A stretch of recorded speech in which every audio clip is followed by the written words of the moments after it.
Tiga, kaifa mau ayyaduhula hadratullah, bagaimana mungkin dia bisa masuk ke dalam nuansanya Allah. Artinya bagaimana mungkin dia akan musyahadah, menyaksikan Allah, merasa dilihat oleh Allah, sedangkan dia belum bisa membersihkan dirinya dari ghaflah, dari lupa, yang disamakan dengan junub. Coba sekarang kalau seseorang sedang junub boleh masuk masjid nggak bisa kan? Nah begitupun orang yang lupa itu disamakan dengan junub, dia tidak bisa masuk ke dalam nuansanya Allah, artinya tidak bisa dia menghadirkan Allah.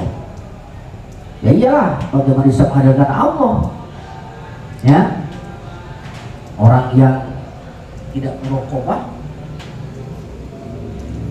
terakhir, angkai payarju,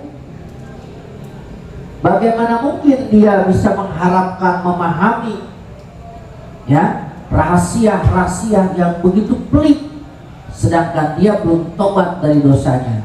Nah awas nih ya, kalau kita punya dosa tidak disegera ditobati, itu akan menghalangi kita memahami hal-hal yang sangat sulit. Bisa gini, dosa itu menjadi penghalang seseorang untuk bisa memahami satu masalah. Istilahnya dosa itu membuat orang bodoh, dosa itu membuat orang dungu.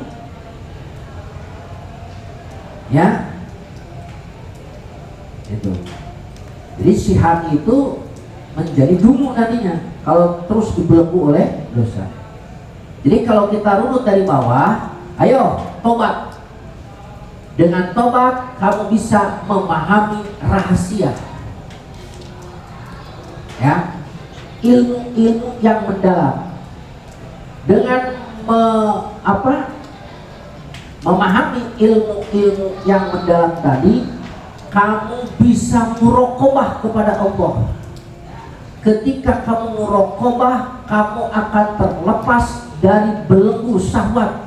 Ketika kamu terlepas dari belenggu syahwat, kamu tidak akan bersandar kepada makhluk. Ketika kamu tidak bersandar kepada makhluk, hatimu akan bersinar. Jadi kita digabungkan mati bawah bisa jadi alasan ke atas. So berat. Bagaimana mungkin hati bisa bersinar kalau makhluk masih nempel? Nempel itu gimana? Dijadikan sandaran. Bagaimana bisa pergi dia menuju Allah sedangkan dia dibelenggu oleh syahwatnya? Bagaimana dia akan masuk ke dalam nuansanya Allah sedangkan dia itu masih lupa? Dan bagaimana dia bisa memahami rahasia-rahasia ilmu-ilmu yang mendalam kalau dia belum tobat? Nanti hadap bacanya, tobatlah supaya bisa memahami apa tuh rahasia-rahasia ilmu-ilmu mendalam. Setelah memulai ilmu dalam, lanjut ke sananya, maka akan muraqabah dengan Allah.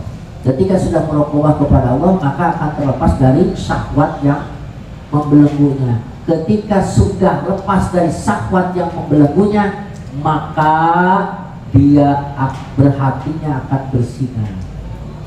Jadi weta kaifa yusyriku qaumun, ya.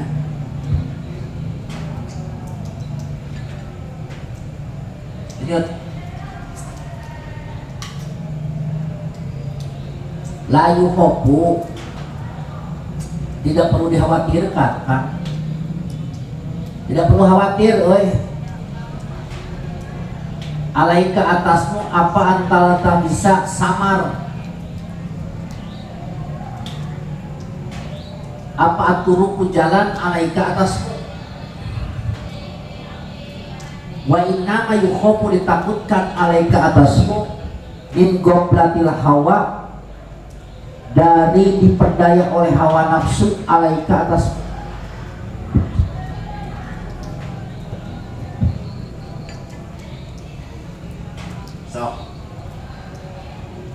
La yukhofu alaika, tidak perlu takut Kang, Kalau jalan menuju Allah itu samar, ya, samar itu bukan hanya satu, berarti 2, 3, 4, 5. Mana? Di antaranya jalan menuju Allah itu taat. 2, maksiat. Oh, maksiat bisa ya jalan menuju Allah? Gak kayak orang jelaskan. Yang ketiga nikmat. Yang keempat baliat, ujian. Nah, yang keempat ini adalah jalan menuju Allah. Dengan taat dia bisa mendekat kepada Allah. Dengan maksiat juga bisa mendekat kepada Allah. Dengan nikmat bisa mendekat kepada Allah. Dengan ujian malapetaka pun bisa mendekat kepada Allah. Tidak usah kamu resah, khawatir dengan keempatnya tadi. Semuanya bisa dijadikan apa? Kendaraan menuju Allah. Yang dikhawatirkan darimu adalah kamu diperdaya oleh hawa nafsu ketika taat.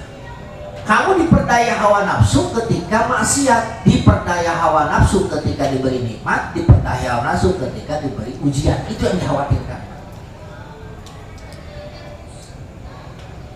Ketika taat ditunggangi hawa nafsu, ayo kamu banggakan dirimu bahwa kamu jadi ahli ibadah. Lepaskan ketergantunganmu kepada Allah. Pokoknya, nah, kita berarti kan nonton sudah terkena virus. Itu yang dikhawatirkan. Terus ketika maksiat, gimana tak? Ya, ketika maksiat tidak perlu khawatir dengan maksiat. Yang khawatir itu ketika maksiat kita ditunggangi oleh nafsu, terus maksiat, terus taat kan bahaya.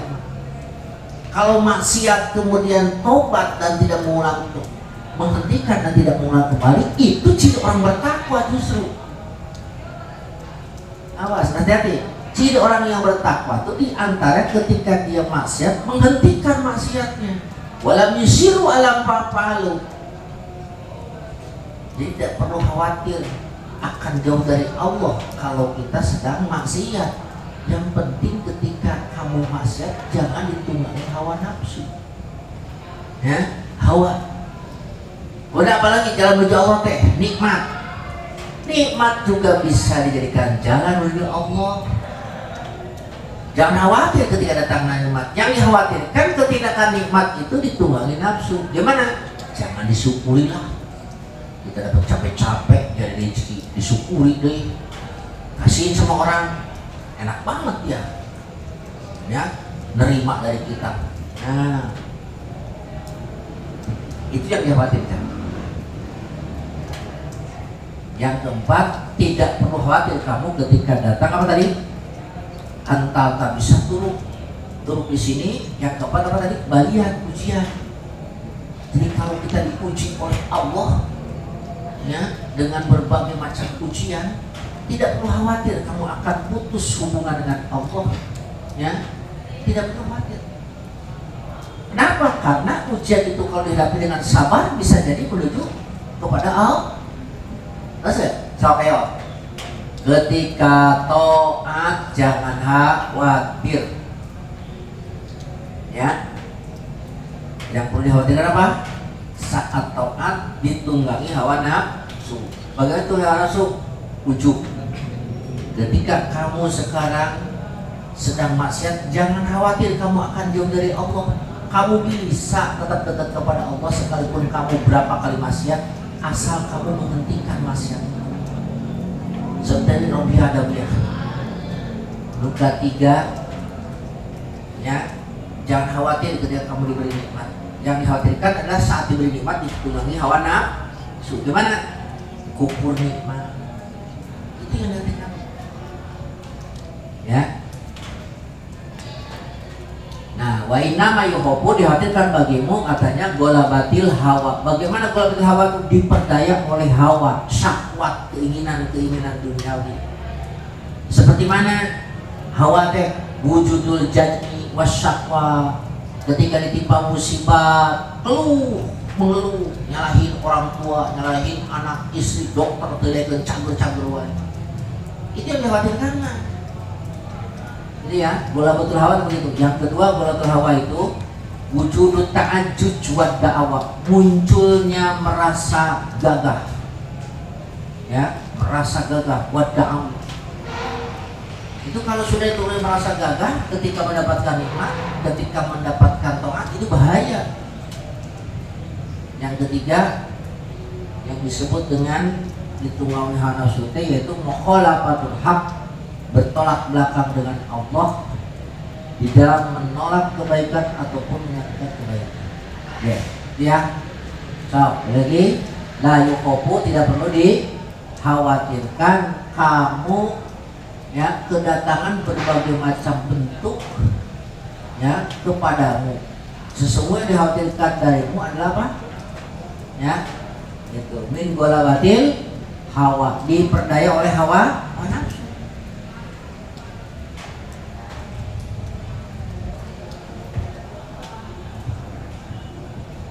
Istilah gini, silahkan belajar silat bela diri mana-mana. Saya pengen apa? Pengen bela diri, pengen bisa bela diri. Mau belajar apa ya? Karate, silat, kungfu, judo, jujitsu, aikido. Silahkan pelajari mana saja. Tidak perlu khawatir kamu dengan bela diri silat, dengan bela diri karate, dengan bela diri jadi masalah. Yang dikhawatirkan itu ketika kamu bisa bela diri, kamu justru tambah sombong, kamu tambah nupuk dada, malah kamu jadikan kemampuan bela diri untuk maksiat. Itu yang dikhawatirkan. Berarti kan? Jangan khawatir, bela diri silakan. Berada di posisi itu mana saja, tapi kan hati-hati, jangan ditunggangi nafsu.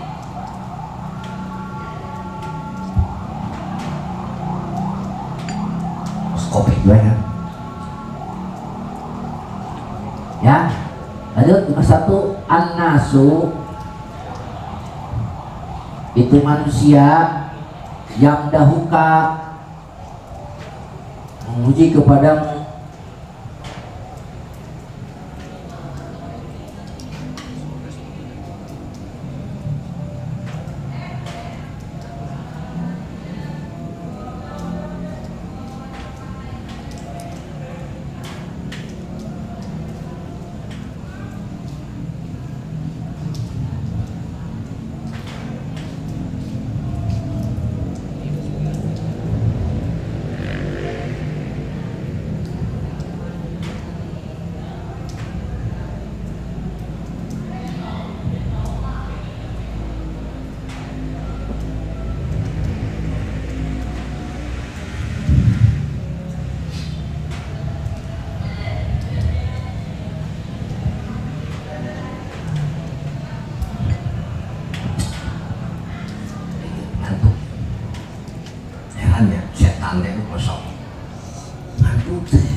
godaan masa luar biasa kan.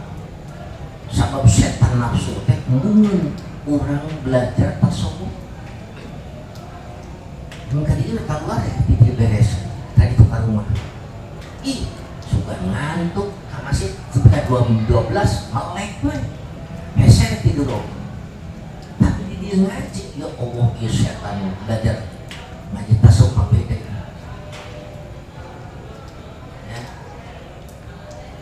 Bukan saya aja, guru-guru pun demikian. Godaan yang di tasawuf luar biasa. Terus dikopian, terus dikurangan makan, terus ngantuk kayak besaret di siang hari. Ih, ampun deh, godaan luar biasa. Ya kayak gitu. Kalau hari tinggi jam 11 sampai emang langsung tidur itu. Ada sih. Mutola ada yang isu tuh, isukan mubarohin mutola. Dengan karena setengah 12, jam 12 terakhir tidak ada seperti jam 11 bisa.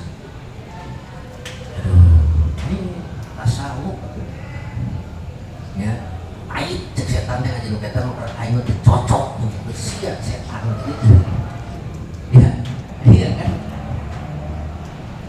intinya Islam teh dengan iya kan, dengan tasawuf beragama agama bakal jadi rahmatan lil alamin teh ku tasawuf.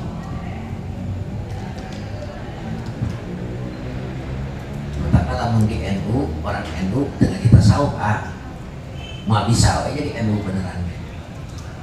Kita demo, ya dengan tasawuf seperti demo, mal halus. Jadi lamun dia mah ternyata tasawuf kos mobil naonnya, anu gardana ternyata sasis nang nyari awak teh mesti. Oh iya baheula mah katana, sujud di katana. Tapi mesin tersebut kos naik alfa tuh nyon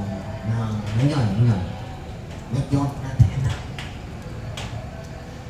ya sok ayo mata tong anti tasawuf tong anti torikoh selagi tasawuf torikoh tidak menyimpang dari agama masih tetap mewajibkan yang standar hukum Islam gimana itu saya.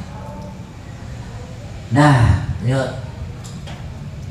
Innama an-nasu itu manusia yang dahunaka memuji kepadamu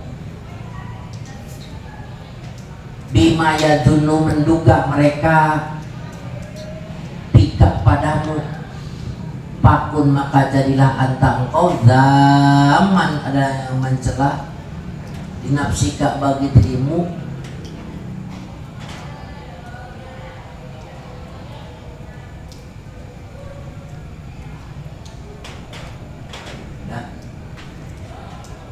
zaman dinafsi kalimat taklamu mengetahui engkau akan mak minha dari itu nafsi.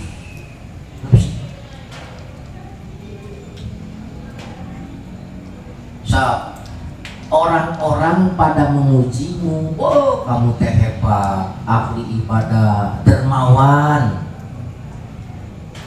Tak manusia memuji kepada kita karena mereka menduga pada diri kita itu ada apa sifat yang terpuji. Kan lihat casingnya, makanya dia memuji kepada kita. Nah, sementara kamu jangan ikut-ikutan memujimu, tapi jadilah engkau yang mencela kepada dirimu. Mencela kepada dirimu karena kamu yang lebih tahu siapa dirimu. Orang lain mah hanya casing, nggak tahu dalamnya perilaku kita. Tapi kita lebih tahu bagaimana perilaku kita selama ini. Oleh karena itu jangan ikut mancing, terpancing, memuji. Siapa dulu dong saya, taeta, bilangkan. Dipuji, aing dipuji teting, lain, pinter, bodoh. Ahli ibadah, loba maksiat. Itu tunjuknya. Sebenarnya, pinter banget, bodoh.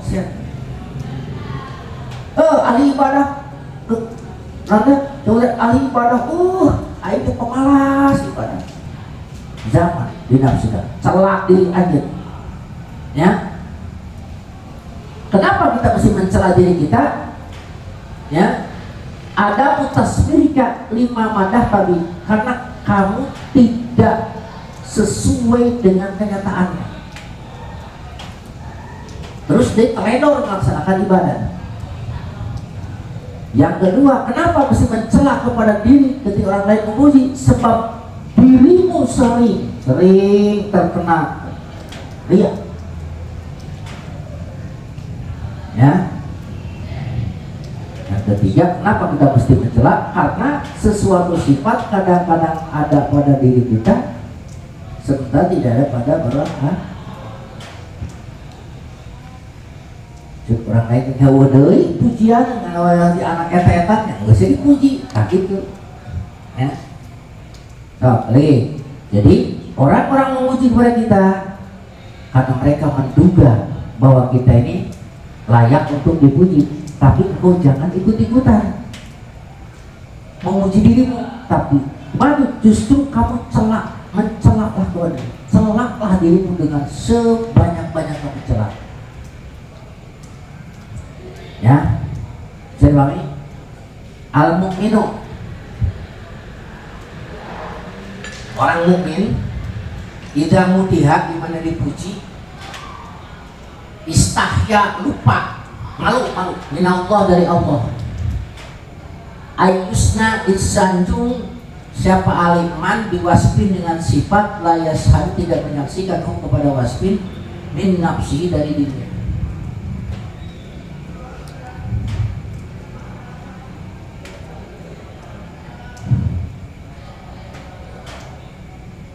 Orang mukmin di mana-mana dipuji malu kepada Allah untuk dipuji dengan sifat yang mana dia tidak menyaksikan dari dirinya ada sifat tersebut. Misalnya gini, aduh bapak mah dermawan sekali, masya Allah dermawan, ngasih ini ngasih itu pada orang lain. Nah, orang mukmin yang sempurna malu dipuji deh. Kenapa? Karena sebenarnya menciptakan perbuatan dermawan itu bukan dirinya yang memunculkan teh. Siapa tuh? Allah. Ngerti nggak? Mukmin yang sempurna mah jika dipuji dia malu, ya, dengan sifat yang jadi idam yang mutiha dipuji istahya malu minallah. Malu kenapa? Ayusna alaihi biwasbin, dipuji dengan suatu sifat yang mana tidaklah menyaksikan akan sifat tersebut kecuali dirinya, ya. Orang lain memuji kepada kita karena kita tahu siapa kita. Nah, kalau kita sudah tahu siapa kita, ya, ya. Jadi mukmin hakiki namanya allazi ufiya qalbuhu minal amr. Mukmin yang hakiki adalah mukmin yang hatinya bersih dari penyakit-penyakit hati. Salimul idrok, selamat jangkauannya, ya. Palaidas hadda wujudan, dia tidak menemukan yang ada dan tidak menemukan yang mengadakan, tidak menemukan sifat kesempurnaan kecuali muncul darinya.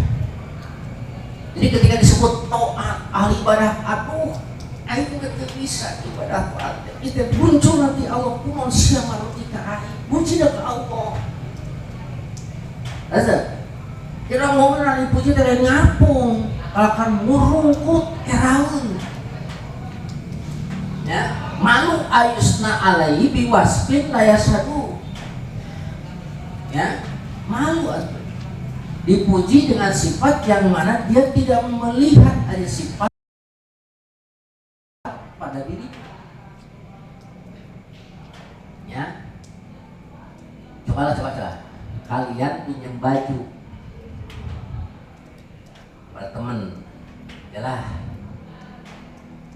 Nah, terus saya ke undangan, oh hebat bajunya. Orang yang meminjamkan baju itu di belakangmu,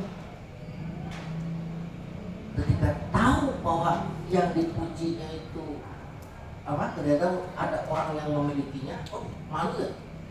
Hebat pak, baju bapak bagus, kendaraan yang bagus. Dari mana nih? Oh ya sobat dulu dong, saya Singapura sama. Ayo digirin main ada itu tangan pemilik baju, pemilik kendaraan tersebut. Ya, purno bangga itu foto teh datang pinggiran mata kira-kira. Lanjut nggak bercerita dengan kendaraannya, dengan bajunya? Pasti dia akan apa? Ciutnya. Karena dia tidak merasa memiliki baju pakaian tersebut, tidak merasa memiliki apa? Tidak merasa memiliki kendaraan. Yang punyanya ini, malulah seperti itu kepada Allah. Jadi ketika kita dipuji itu malu, karena yang apa, Allah itu adalah pelakunya, pembuatnya sifat-sifat tercela terpuji pada kita. Makanya ketika dipuji, tong ais, aku aing puji-puji kain, itu tuh pemiliknya tuh, pemiliknya itu, pemiliknya cuek membiarkan dia tinggal sini era ujung, ya.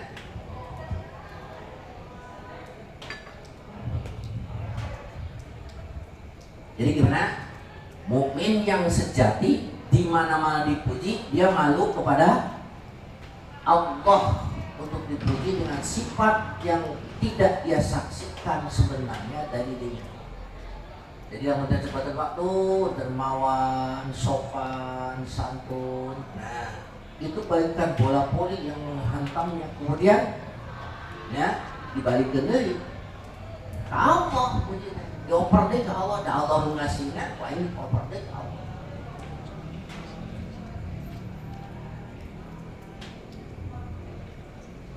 Lihat umumin hakim ya misalnya. Lati ufia yang disebut kasih. Aladi yang ufia dimaafkan.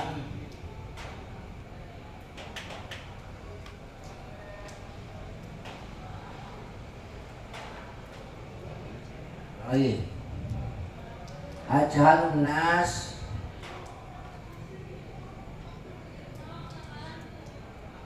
ajalnya tidak apa-apa jauh. Sebodoh-bodohnya manusia, man adalah orang taroka meninggalkan man, yakin nama keyakinan sesuatu indah di sisi man didon lima karena dugaan sesuatu indah nas di sisi manusia.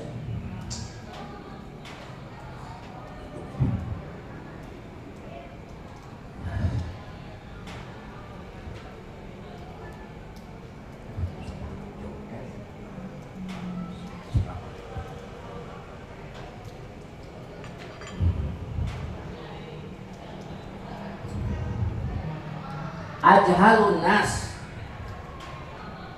manusia yang paling bodoh adalah manusia yang meninggalkan apa yang diyakininya demi dugaan orang lain. Jahid menduga, meyakini ya bahwa dirinya itu tidak mampu A, tidak mampu B. Nah, sementara ada orang yang memuji itu dengan pujian yang bagus, tapi di hadapan si B dia tidak berani mengatakan siapa itu saya. Akhirnya weges naon bisa ngomong gitu. Nah, itulah orang yang paling bodoh. Ya, ada satu kisah yang menarik dari sini. Ada seseorang, tanya diriwayatkan oleh hadis Al-Mahasibi, kaman yuhza'u bihi, ada orang yang diolok-olok. Kenapa? Karena dia ada seseorang nih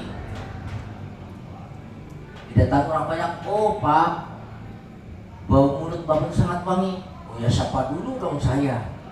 Padahal mulutnya itu bau septic tank, tapi dipuji dengan kalimat apa? Ya, nah ajhalun nasta, pang bodoh-bodohnya manusia dipuji oleh orang lain tuh. Man taroka meninggalkan itu kan yakin nama indah. Pang bodoh-bodoh manusia adalah manusia yang meninggalkan apa yang diyakininya demi dugaan orang lain. Sudah yakin ini 100% tuh begini, ada orang yang memberikan pemaparan, dia percaya kepada orang tersebut, padahal cuma berapa? Keuntungannya 50 juta. Ya, itulah orang yang paling bodoh. Orang yang bodoh adalah orang yang meninggalkan keyakinan yang ada pada dirinya demi mengharapkan dugaan dari orang lain. Itu orang bodoh. Ya, kenapa disebut bodoh? Ada 3 faktor. Itrohul yakin, bisa mengganti keyakinan dengan keraguan. Kayak misalnya orang paling bodoh itu orang yang meninggalkan keyakinan yang ada pada dirinya. Di antara keyakinan yang ada pada dirinya adalah apa tadi? Ya, membuang keyakinan dengan diganti dengan syak keraguan. Bodoh tuh. Jadi orang yang paling bodoh adalah orang yang meninggalkan keyakinan ya, yang ada pada sesuatu.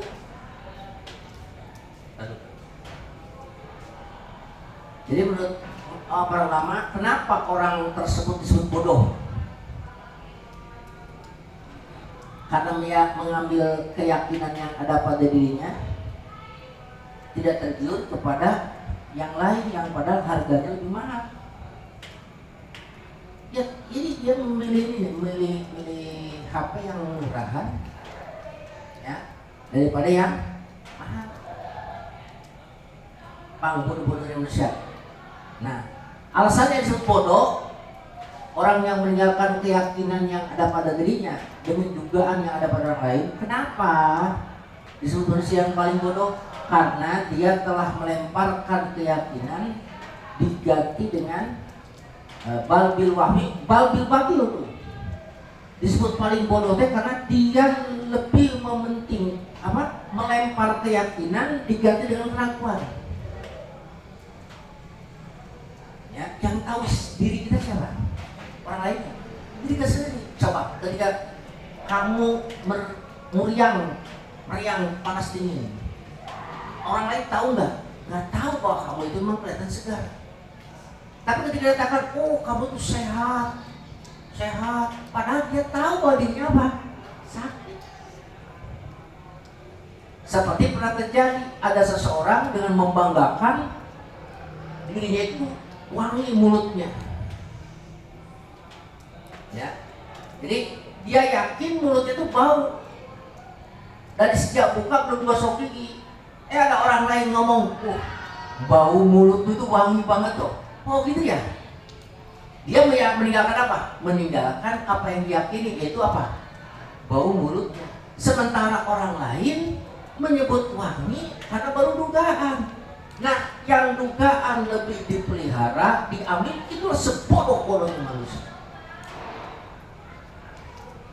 Jadi manusia yang bodoh itu manusia yang meninggalkan apa yang diyakininya demi dugaan yang ada pada orang lain. Yakin dirinya malah dia lebih percaya kepada dugaan yang ada pada si B. Bodoh. Ya.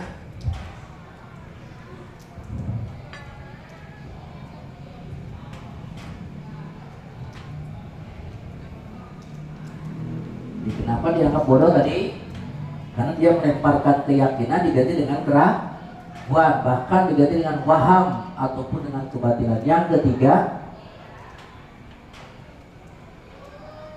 dia akan menolong atas dirinya, ya. Yang kedua, sebab dia menjadikan untuk mungkin menolong pada dirinya. Bil istifab di dalam mengolok-olok, ya.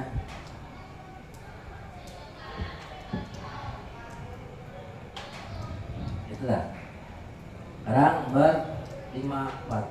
Al-mu'minu, orang mukmin itu yaskunuhus sana, memperdaya kepada mukmin apa sanaku pujian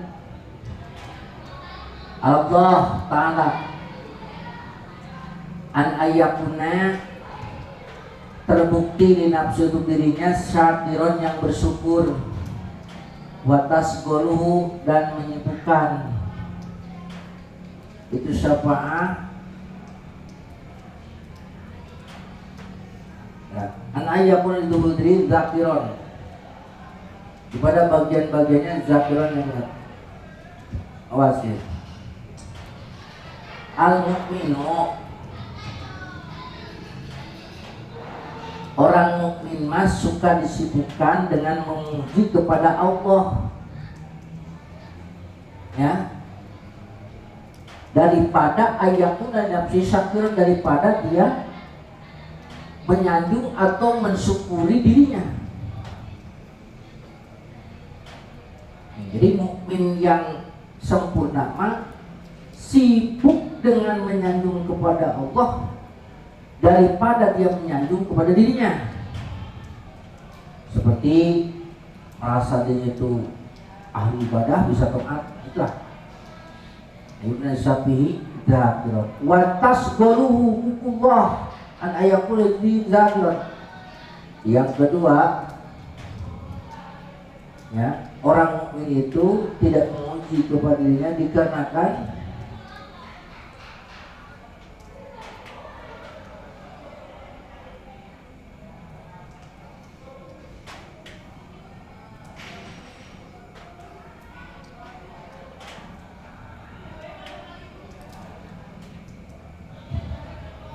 ya. Jadi seorang mukmin akan sibuk memuji kepada Allah daripada dia melihat perbuatan bagus itu muncul darinya. Dia pun akan sibuk memelihara hak-hak Allah, bukan yang memuji tapi hak-hak Allah. Kenapa? Ya, ayyakuna liwujudi dzakiron. Ya, itu meninggalkan dirinya punya apa? Punya jatah gitu lagi. Jadi mukmin sejati selalu memuji kepada Allah, tidak pernah memuji atau berterima kasih kepada dirinya.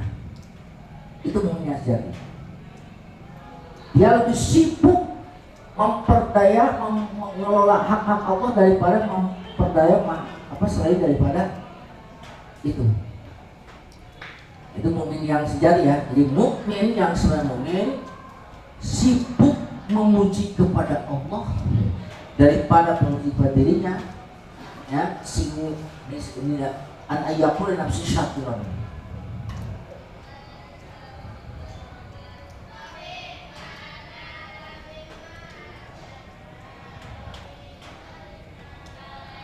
Mukmin sejati lebih disibukkan memuji kepada Allah daripada memuji kepada dirinya, ya, atau daripada mengurusi pribadinya. Itu mukmin yang sejati. Lanjut, idza tabasa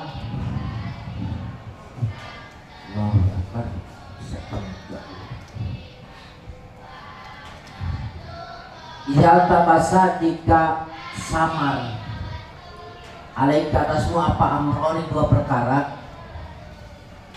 pandur maka lihatlah asqalahuma paling berat di antara keduanya, ala nafsi atas jiwa, bainahu maka sesungguhnya itu iman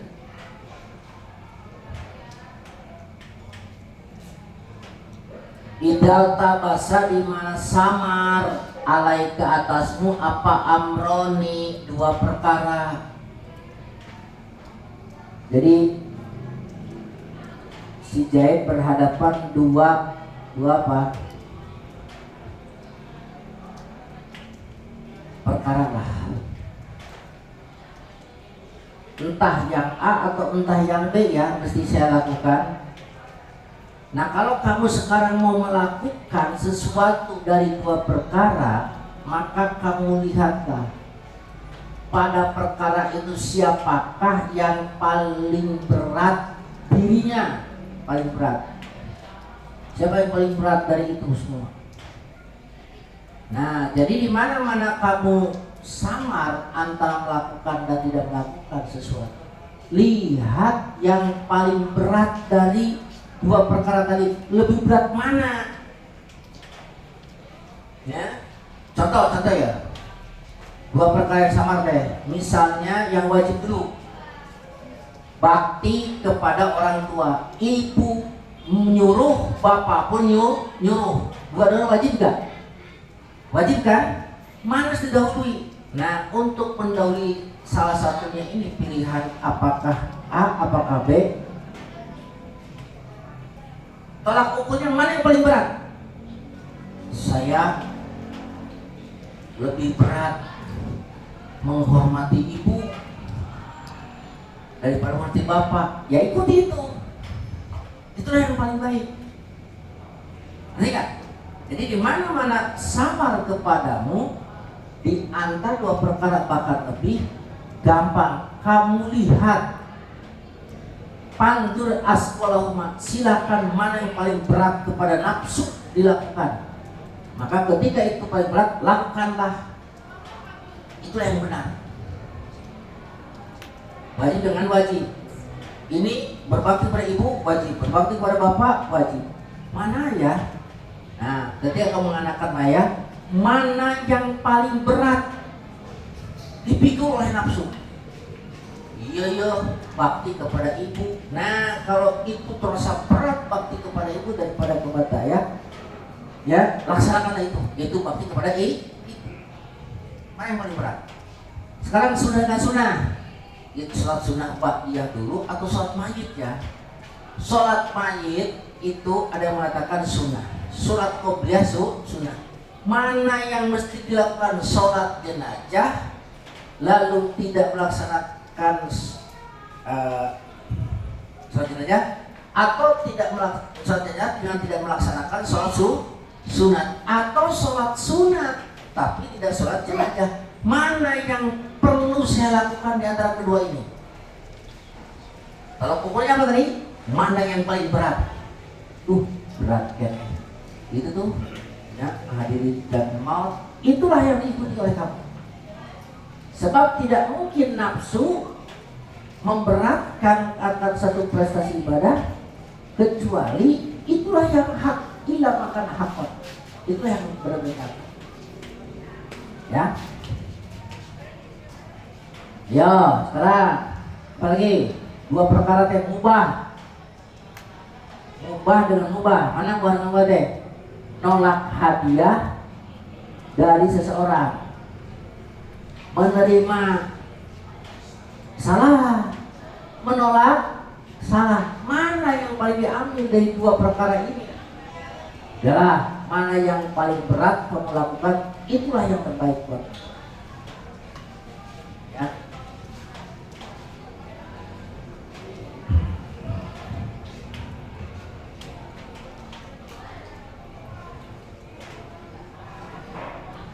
Berat mana tahlil aja ngaji? Berat kena tahlil, berat kena ngaji. Itulah yang harus kamu ikuti, yang berat itu.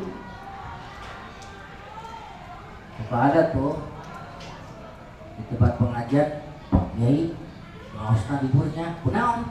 Tahlil, tahlil. Ya. Nah, mana yang paling berat? Berat kena ngaji daripada tahlil. Itulah yang harus kamu ikuti, yang berat. Askola ila makana, sebab tidak ada berat kecuali hakon nyata. Setan tersebut kalau hakonnya atau ngacak-ngacaknya supaya tersebut hak. Ya.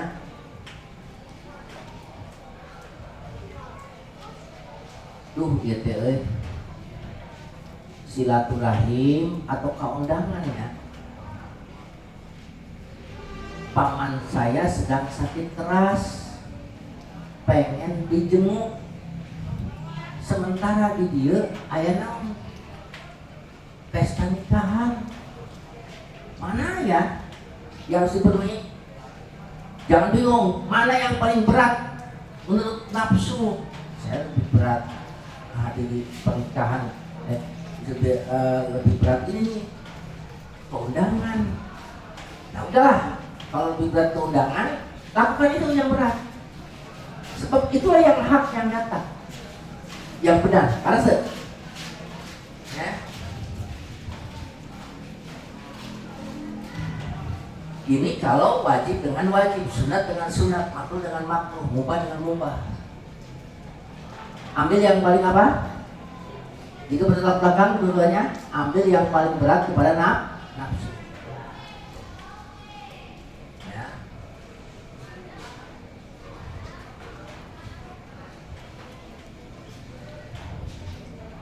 Naik sholat tahajud ya, jeung sholat pengen sholat tasbih, pengen sholat hajat, pengen sholat tobat. Mana yang paling berat? Yang paling berat sholat tasbih, baca tasbih 700 ya, itu masing-masing 75. Berat ya. Itulah yang baik dan itulah yang harus dilaksanakan. Landat ya. Iya, sunat dengan sunat, wajib dengan wajib, makruh dengan makruh. Mana yang haram ada enggak? Cina itu mabuk. Mana yang mesti dilakukan? Berat karena nafsu paling doyan di antara maksiat tersebut mana? Itulah yang harus kamu tinggalkan justru. Puyo enak, hanya itulah yang paling jelek. Ya, nah, itulah yang paling benar. Benarnya gimana? Gak mau ngikutin. Paham gak? Jadi apabila dua perkara samar ya dilakukan, gampang. Sekarang coba mana yang paling berat kepada nafsu, itu yang hak, itu yang benar, itu yang harus dilakukan. Ya aku sakit paham kan baik.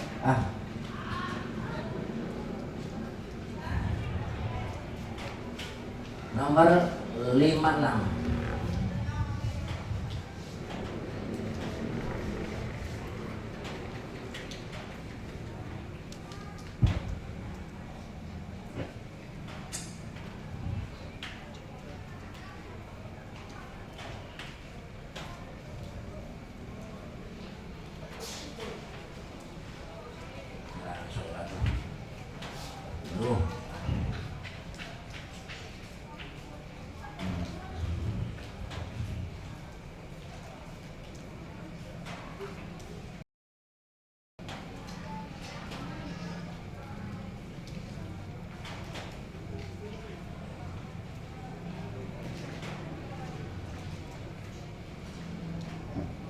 Oh, laula maya di nufus, kalau tidak ada lapangan nafsu,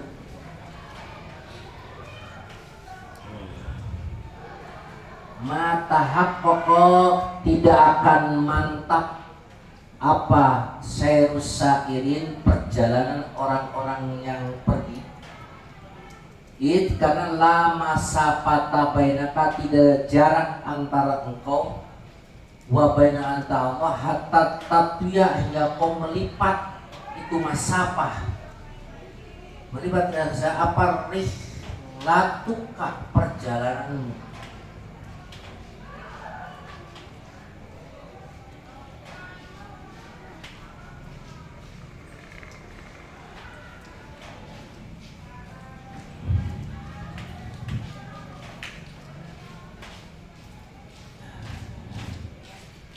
Kosong ke tengah, jangan dibuka terus.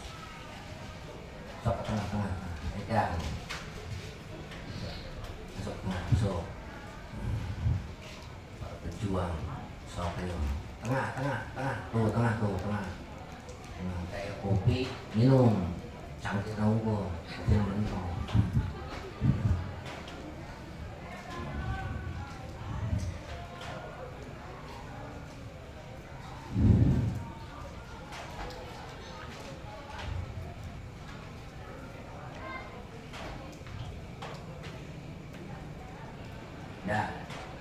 Laula maya dinupus, kalau tidak ada lapangan nafsu, sebenarnya perjalanan menuju Allah itu dekat. Sebab tidak ada jarak antara kita dengan Allah, hingga dilipat dulu masa, waktu, dan jarak. Ya. Jadi kalau tidak ada lapangan nafsu yang digunakan oleh Allah sebagai tahakkuk atau serus, mata koselusa ini. Jadi kalau tidak ada nafsu, maka tidak akan terjegal perjalanan ruhani seorang calon wali. Kenapa tuh hese terjegal? Karena susahnya itu diakibatkan ada nafsu. Paham? Jadi kalau tidak ada lapangan ini, kalau tidak ada itu dekat kayaknya teh. Jadi kalau tidak ada lapangan nafsu, maka tidak akan ada perjalanan orang-orang ruhani kepada Allah. Karena ada nafsu itulah mereka jadi terhambat. Ya, kenapa akan mantap perjalanan orang? Ya. Seiring tadi, sebab tidak ada jarak antara engkau dengan Allah, hingga perlu ditempuh perjalanan, dan tidak perlu memotong antara engkau dengan dia hatta tambuha, hingga engkau menghapusnya. Nggak perlu, ya. Gitu. Jadi kalau tidak ada lapangan nafsu, maka akan nyata perjalanan rohani kepada Allah, atau bersingkat saja, ya, tidak ada jarak antara bainahu, antara man wa hatta tatwiya, yang melipat apa rihlatuka, perjalananmu. Ya.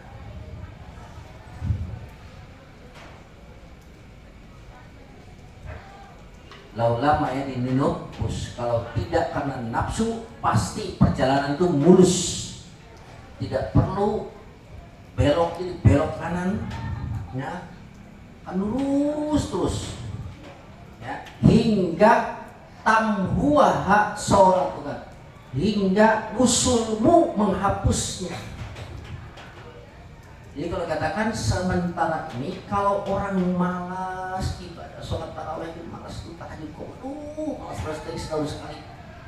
Nah kalau kamu merasa malas dengan apa yang ditetapkan tadi, ya itu. Jadi laula apa?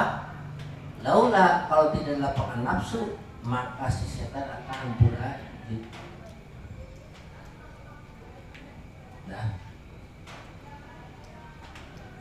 jadi oleh karena itu bagi orang yang ingin takarrub kepada Allah, kalau menurut Syekh Abdullah Sekandar ini harus dibersihkan dulu kolbunya dari mana? Dari sifat-sifat yang tercela.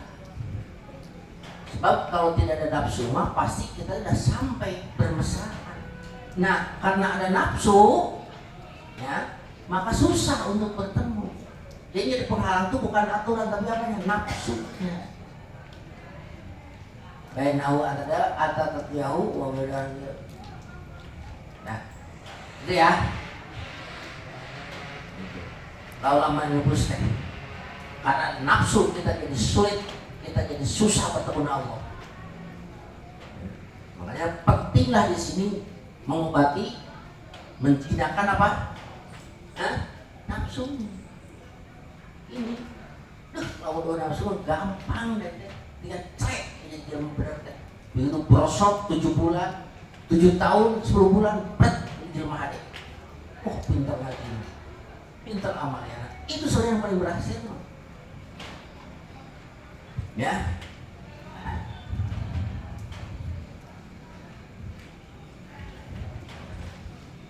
Lanjut.